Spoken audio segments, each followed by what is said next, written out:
दोस्तों, मधु नाम की एक लड़की जिसका रिश्ता पक्का हो जाता है, लेकिन उसकी फैमिली वाले उसकी शादी के लिए मना कर देते हैं। पर उन्हें क्या पता था कि इसकी कीमत उनकी बेटी से उन्हें चुकानी पड़ेगी। किसी वजह से उनकी फैमिली मधु की शादी के लिए मना कर देती है और फिर कुछ ऐसा हो जाता है जिसका उन्हें खामियाजा पूरी लाइफ भुगतना पड़ता है। आखिर क्या हुआ मधु के साथ और क्यों उन्होंने मधु की शादी के लिए मना करा था। तो कहानी शुरू होती है मधु नाम की एक लड़की से। मधु, जिसकी उम्र लगभग 22-23 साल की थी, उसकी जो फैमिली थी मधु की शादी करना चाहती थी और अपने रिश्तेदारों में कह देते हैं कि कोई लड़का हो तो बता दे। तो ऐसा ही होता है, उनकी फैमिली में कोई रिश्तेदार होता है जो लड़का देख रहा होता है और उस रिश्तेदार को वो लड़का पसंद आ जाता है। फिर मधु के मम्मी पापा से उसके बारे में बात की जाती है। मधु की जो मम्मी पापा होते हैं वो कहते हैं कि ठीक है, आप लड़के वालों को घर पर भेजो। ऐसा ही किया जाता है। जो लड़के वाले होते हैं मधु के घर पर आते हैं।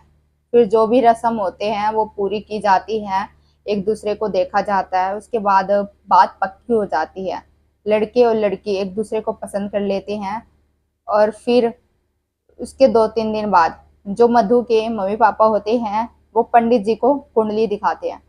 पंडित जी कुंडली देखते हैं। वो कहते हैं कि आपकी जो बेटी है उसे अपनी लाइफ में दुख भोगना पड़ेगा और इससे अच्छा है कि आप इस शादी के लिए मना कर दे। और वो जो फैमिली वाले हैं जिससे आपकी लड़की की शादी हो रही है वो बहुत ही ज्यादा गुस्से वाले हैं और लगता नहीं है कि मधु का गुजारा उस घर में हो पाएगा। ये सुनकर मधु के मम्मी पापा काफी डर जाते हैं। लेकिन मधु के मम्मी पापा काफी सोचने लगते हैं, क्योंकि जो ये रिश्ता था वो उनके रिश्तेदारों में से किसी ने कराया था। तो उन्हें ऐसा अच्छा भी नहीं लग रहा था कि शादी की बात पक्की हो गई है और बीच में ही हम रिश्ते तोड़ने की बात करें। तो वो उस टाइम पंडित जी को कुछ नहीं बोलते हैं और फिर जब घर पर आते हैं तो मधु के मम्मी पापा आपस में बात करने लगते हैं कि अब क्या किया जाए। तो मधु की मम्मी जो होती है मधु के पापा को कहती है कि आप अपने दोस्त से बात करिए। जो मधु के पापा का दोस्त था वो उसी गांव में रहता था जहां से वो रिश्ता आया था, उस लड़के वालों के गांव में। तो मधु के जो पापा होते हैं अपने दोस्त के पास फोन करते हैं। उसके बाद उस लड़के के बारे में पूछा जाता है कि वो लड़का कैसा है। मधु के पापा के जो दोस्त हैं वो बोलते हैं कि वो लड़का ठीक नहीं है। आप चाहो तो उस लड़के से आपकी लड़की की शादी मत कराओ। फिर रीजन पूछा जाता है तो वो कहते हैं कि वो लड़का सही नहीं है, वो लड़का शराब पीता है, जुआ खेलता है। आप उससे अपनी लड़की की शादी मत करो और ये रिश्ता तोड़ दो। अब जो मधु के मम्मी पापा होते हैं वो काफी घबरा जाते हैं कि हम किस घर में अपनी लड़की की शादी कर रहे हैं। हमने उस लड़की के बारे में कुछ भी जाना भी नहीं कि वो लड़का कैसा है कैसा नहीं, और हम पहले ही अपनी लड़की की शादी की बात उनसे कर चुके हैं। अब मधु के मम्मी पापा ये डिसाइड कर लेते हैं कि वो शादी के लिए मना कर देंगे। उसके कुछ टाइम बाद, 2-3 घंटे बाद, लड़के के घर वालों के पास फोन किया जाता है। उसकी मम्मी फोन उठाती है। मधु के जो पापा होते हैं लड़के के मम्मी को साफ साफ मना कर देते हैं कि हम ये रिश्ता नहीं कर रहे, हम इस रिश्ते को यहीं पर तोड़ रहे हैं। फिर जो लड़के की मम्मी होती है वो काफी गुस्सा हो जाती है। उसके अगले दिन लड़के की फैमिली मधु के घर पर आती है। यह लड़के की मम्मी सामने थी और मधु के जो मम्मी पापा थे वो सामने बैठे हुए थे, दोनों एक दूसरे के सामने बैठे थे। लड़के की मम्मी पूछती है कि आखिर रीजन क्या है, क्यों शादी के लिए मना करा।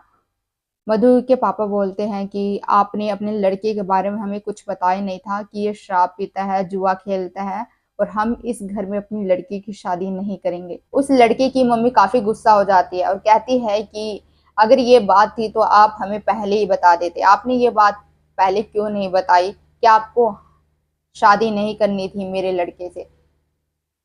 जो लड़के की मम्मी होती है वो काफी गुस्सा हो जाती है और कहती है कि बात पक्की हो गई है और अब अगर रिश्ते के लिए मना करेंगे, शादी के लिए मना करेंगे तो बिरादरी में बहुत ही ज्यादा बेइज्जती होगी और आप ऐसा मत करो। लेकिन मधु के मम्मी पापा मना कर देते हैं और कहते हैं कि सवाल मेरी बेटी की जिंदगी का है तो हम ये रिस्क नहीं ले सकते, हम इस शादी के लिए मना कर रहे हैं और हम कोई भी रिश्ता नहीं करेंगे। लड़के की मम्मी बहुत ज़्यादा गुस्सा हो जाती है और फिर खड़े होकर बोलती है कि अगर आपकी बेटी की शादी मेरे लड़के से नहीं हुई तो मैं किसी से भी आपकी लड़की की शादी नहीं होने दूंगी। ये सब सुनकर मधु की मम्मी अब बोलती है कि एक तो आपने हमसे सारी बात छुपाई, ऊपर से आप हमारे साथ इतनी बदतमीजी कर रही हैं। हम कुछ नहीं बोल रहे हैं तो इसका मतलब ये नहीं कि आप कुछ भी हमें बोले। काफी गुस्सा हो जाती है उधर से भी उसकी मधु की मम्मी। और फिर जाते जाते जो लड़के की माँ होती है वो मधु को जोर से थप्पड़ लगाती है। ये सब देखकर मधु की मम्मी उस लड़के की माँ का हाथ पकड़ती है और फिर घर से धक्का मारकर बाहर निकाल देती है और फिर कहती है कि अब आप हमारे घर में कभी मत आना और ना ही कभी हमें दिखना। लड़के की माँ काफी गुस्सा हो जाती है और कहती है कि आपने अपनी लड़की की शादी मेरे लड़के के साथ नहीं करी और मैं इस लड़की की शादी कहीं नहीं होने दूंगी। इसे अपनी खूबसूरती पर ज्यादा घमंड है तो ये अपना चेहरा गांव में किसी को भी नहीं दिखा पाएगी, इस काबिल मैं इसे बना दूंगी। बहुत कुछ सुनाकर लड़के की माँ वहां से चली जाती है। अब इस बात को कुछ महीने बीत चुके थे, लेकिन लड़की की जो तबीयत थी, जो मधु की तबीयत थी, वो काफी खराब रहने लगी थी। धीरे धीरे उसका पूरा जिस्म ढीला पड़ रहा था, मानो जैसे उसे कोई कमजोरी हो गई हो। उसका पूरा शरीर ढीला पड़ चुका था, बिल्कुल बूढ़ो जैसा उसका चेहरा हो गया था मधु का। उसके जो आंखें थी, उसके आंखों के नीचे काले काले गड्ढे हो चुके थे, काले काले घेरे बन चुके थे। मधु के मम्मी पापा को समझ में नहीं आता कि मधु को हो क्या रहा है। मधु की मम्मी मधु के पापा को बोलती है कि हमें इसे कहीं ना कहीं दिखाना पड़ेगा, इसकी तबीयत दिन पे दिन खराब हो रही है। पर जो मधु के पापा होते हैं वो कहते हैं कि नहीं, ऐसा कुछ नहीं है, ये बिल्कुल ठीक हो जाएगी। ऐसा करते करते काफी दिन बीत जाते हैं। अब मधु जो थी वो अंधेरे में रहने लगी थी। उसे अंधेरा काफी पसंद था, वो अंधेरे में रहती अपना रूम लॉक करके। और अब उसने खाना भी छोड़ दिया था, वो खाना भी नहीं खाती थी। धीरे धीरे अपने मम्मी पापा से बातचीत भी करना छोड़ दिया था उसने और अपने कमरे में अकेली पड़ी रहा करती थी। कुछ टाइम बीता।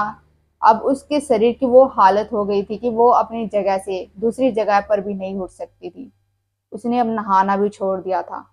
उसके शरीर से इतनी स्मेल आती थी कि कोई भी उसके कमरे में चला जाए तो बिना नाक पर हाथ रखे वो अंदर नहीं जा सकता था। मधु की मम्मी बहुत ज्यादा घबरा जाती हैं। मधु की मम्मी मधु के पापा को काफी समझाती है कि हमें किसी बाबा के पास इसे दिखाना पड़ेगा, शायद कुछ इसे हुआ ना हो। लेकिन जो मधु के पापा थे वो इन सभी बातों पर विश्वास नहीं करते थे। तो वो बोलते हैं कि ऐसा कुछ नहीं है, इसे डॉक्टर के पास दिखाएंगे तो ये ठीक हो जाएगी। इस बात को लेकर काफी महीने बीत जाते हैं और धीरे धीरे मधु की हालत और भी ज्यादा खराब होने लगती है। एक दिन मधु की जो फ्रेंड होती है वो उनके घर पर आती है। मधु की मम्मी से बातचीत करती है और पूछती है कि मधु कहाँ पर है। मधु की मम्मी मधु का कमरा दिखाती है और उसकी फ्रेंड जो होती है मधु के कमरे में चली जाती है। जैसे ही वो उसके कमरे में जाती है उसे एक अजीब सी स्मेल आने लगती है, बहुत ज्यादा बेकार गंदी सड़ी हुई सी स्मेल आती है। अंदर जाती है, क्या देखती है कि जो मधु है वो अपने बिस्तर पर अपने गर्दन को झुकाए बैठी हुई है। उसकी हालत बहुत ज्यादा खराब लग रही है, उसका पूरा चेहरा बिल्कुल बूढ़ो जैसा हो चुका है, मानो कि वो बिल्कुल बूढ़ी हो गई है। उसकी फ्रेंड को यकीन नहीं हुआ कि मधु के साथ ये क्या हो चुका है, क्योंकि मधु बहुत ही ज्यादा खूबसूरत थी। वो मधु से पूछती है कि तुझे हुआ क्या है, लेकिन वो कुछ भी जवाब नहीं देती है। उसके थोड़ी देर बाद मधु की मम्मी चाय लेकर आती है। उसकी फ्रेंड को चाय दिया जाता है और इतने में ही जो मधु होती है वो अपनी मम्मी से चाय का कप छीन लेती है और गरम गरम ही चाय पी जाती है। बिल्कुल उसमें फूंक नहीं मारती, उसे ठंडा नहीं करती, बिल्कुल एक ही डकार में उस गरम गरम चाय को वो पी जाती है। ये सब देखकर मधु की फ्रेंड को बहुत ज्यादा अजीब लगता है, उसकी मम्मी को भी।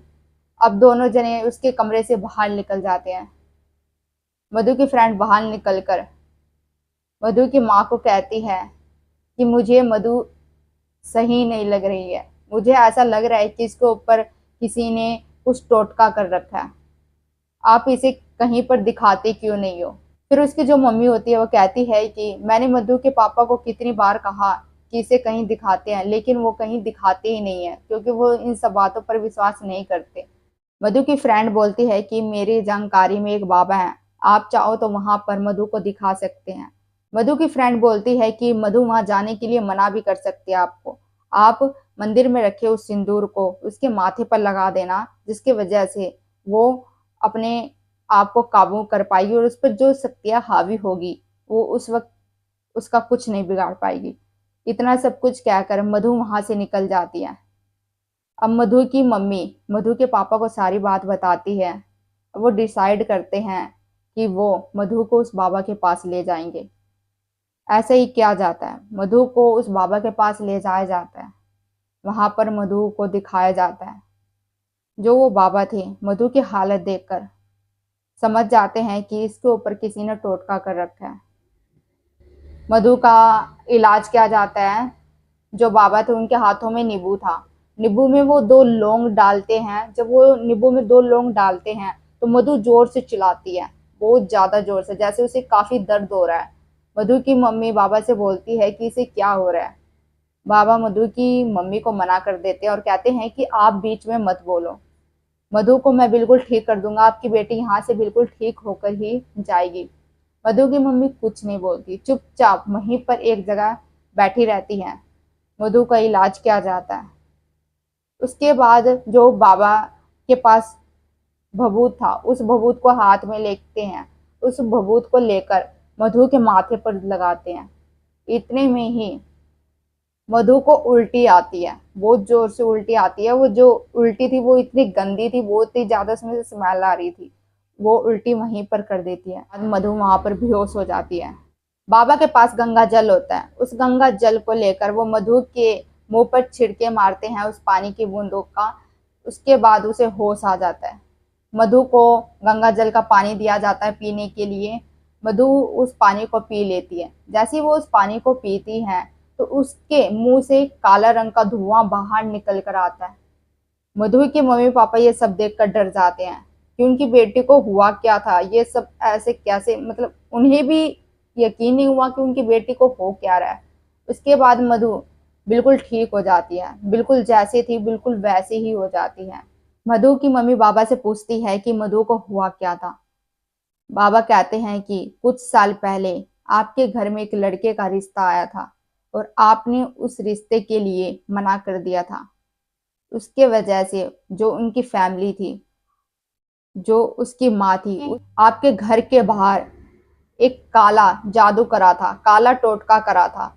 उस टोटके की वजह ये थी कि आपने उस लड़के के साथ अपनी बेटी की शादी के लिए मना कर दिया था। इसलिए वो टोटका आपकी बेटी को लेकर किया गया था ताकि आपकी बेटी कमजोर पड़ जाए, उसका जो चेहरा है वो पूरा का पूरा ढल जाए और धीरे धीरे वो बीमार होकर मर जाए। अब मधु के मम्मी पापा को समझ आ जाता है कि उन्होंने किसे शादी के लिए मना करा था और इसी वजह से उनकी बेटी बीमार पड़ गई थी। पंडित जी उपाय बताते और कहते हैं कि आप घर पर जाओ तो वहां पर गंगा जल छिड़क देना, फिर वहां पर एक कपूर जला देना, उसके बाद वहां एक तुलसी लगा देना, फिर सब कुछ बिल्कुल ठीक हो जाएगा और आपको 1 साल लगातार हर महीने पूजा करवाना है घर में। ये सब कुछ बाबा मधु के मम्मी पापा को बता देते हैं। मधु के मम्मी पापा भी वहां से उनको धन्यवाद करके, उनका शुक्रिया अदा करके वहां से मधु को लेकर निकल जाते हैं। अब घर पर आते हैं तो ऐसा ही किया जाता है जैसे बाबा ने बताया था। उस चौखट पर गंगा जल छिड़काया जाता है, जो कपूर होता है वो जलाया जाता है, फिर तुलसी का पौधा लगाया जाता है, तुलसी की रोज पूजा की जाती है और 1 साल हर महीने रोज उनके घर में पूजा होने लगी थी। अब मधु धीरे धीरे ठीक होने लगती है और मधु देखते देखते बिल्कुल पहले की तरह ठीक हो जाती है। उसकी शादी एक अच्छे घर में कर दी जाती है और मधु की फैमिली मधु से काफी खुश है और मधु भी आज अपनी शादीशुदा जिंदगी बहुत ही अच्छे से गुजार रही है। तो दोस्तों, इसलिए कोई शादी ब्याह का मामला हो तो प्लीज सावधान रहो और अच्छे से देखकर एक दूसरे का रिश्ता पक्का करो ताकि कोई आगे चलकर कोई प्रॉब्लम ना हो। तो दोस्तों, यही थी मधु नाम की एक लड़की की स्टोरी जो कि बिल्कुल रियल थी।